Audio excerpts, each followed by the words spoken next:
Drilo and the Light Volcano. On the planet Flarion, the ground glowed with golden cracks, and volcanoes didn't spew lava, but rivers of pure, warm light.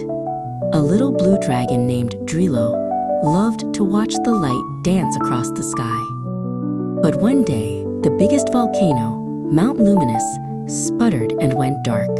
A sudden chill swept across Flarion, and the golden cracks in the ground began to fade. The planet was losing its light. Drilo shivered, not just from the cold, but from fear. The darkness was big, and he was very small. Still, he knew he had to try to help. "I will find a new spark for our volcano," he chirped bravely. He flew towards the silent mountain, his own wings casting a soft blue glow. He took a deep breath and puffed out the biggest flame he could. It was a bright, beautiful spark, but it vanished long before it reached the giant volcano's peak. His little wings drooped. His spark wasn't enough. Feeling sad, he landed near the base of the mountain. In the dim light, he saw a tiny creature huddled by a fading golden crack in the ground. It was a glimmerbug, and its own little light was flickering weakly. The glimmerbug looked cold and scared. Forgetting his own big problem for a moment, Drilo curled his tail around the tiny creature and breathed a soft, warm puff of his fire, not to light a volcano, but just to share his warmth.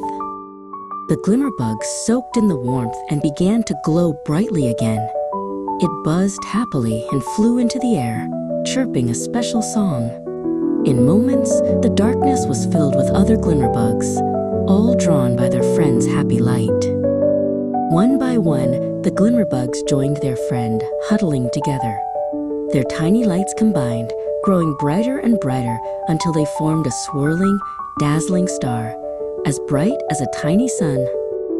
Together, the swarm of glimmerbugs flew up, up, up, carrying their shared light. They flew straight into the dark mouth of Mount Luminous. There was a gentle rumble, and then a magnificent river of warm, golden light poured out, washing over the land. Flarion was bright once more. Drilo watched, his heart full of joy. His own little spark hadn't been big enough for the mountain, but it had been big enough to warm a friend. And he learned that sometimes a small act of kindness is all it takes to light up an entire world.